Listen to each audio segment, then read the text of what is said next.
में अपनी पैर जो है वो गंवा चुके मणिपुर में, और 1989-90 में मणिपुर में उनके ऊपर अटैक हुआ। सीआरपीएफ के वो डीआईजी हुआ करते थे।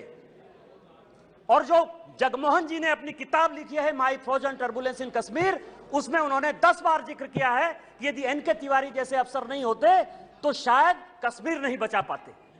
और वही एनके तिवारी जब मणिपुर में आईजी बनकर गए तो आपकी सरकार ने उसी ओपीएम लॉबी के तहत उनको गिरफ्तार कर लिया और कोर्ट ने कहा कि ये आप कर सकते हैं।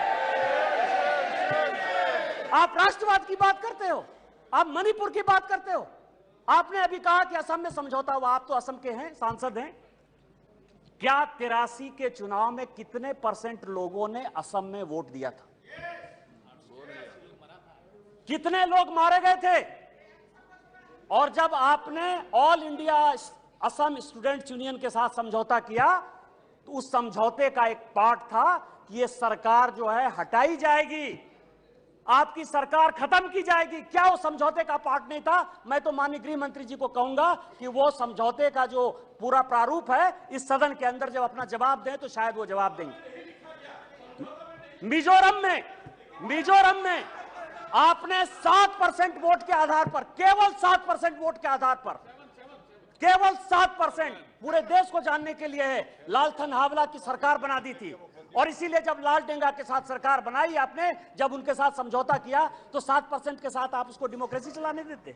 इतिहास में जाइए, इतिहास में झांकिए, अलग अलग तरह की बातें करते हैं। कल राहुल जी आए, ऐसा हंगामा हुआ, पूरी दुनिया आ गई। राहुल जी गए कब थे? हम लोग भी यहां सारे सांसद बैठे हैं और उनको जानकारी होनी चाहिए कि हम जो है बजट सेशन में यहां आए थे, मार्च अप्रैल में यहां आए थे ना। राहुल जी थे बजट सेशन में कि नहीं थे ना? इसके बाद हम लोग मानसून सेशन में आए, राहुल जी हैं कि नहीं मानसून सेशन में? राहुल जी गए कहां थे, कहां गए थे? किस तरह की चर्चा है? और दूसरी बात यह है कि जिस सुप्रीम कोर्ट के जजमेंट के आधार पर आए हैं उसने अभी जजमेंट नहीं दिया है, अभी स्टे ऑर्डर दिया है। और तो भी उन्होंने कहा है, लोग कहते हैं प्रधानमंत्री मौन है, प्रधानमंत्री माफी नहीं मांगते, प्रधानमंत्री चीजें नहीं बोलते। मैं ये कह रहा हूं कि ये क्या नहीं कर रहे हैं, अभी भी कह रहे हैं, 2 चीजें कर रहे हैं। मैं माफी नहीं मांगूंगा। क्यों माफी मांगे भाई?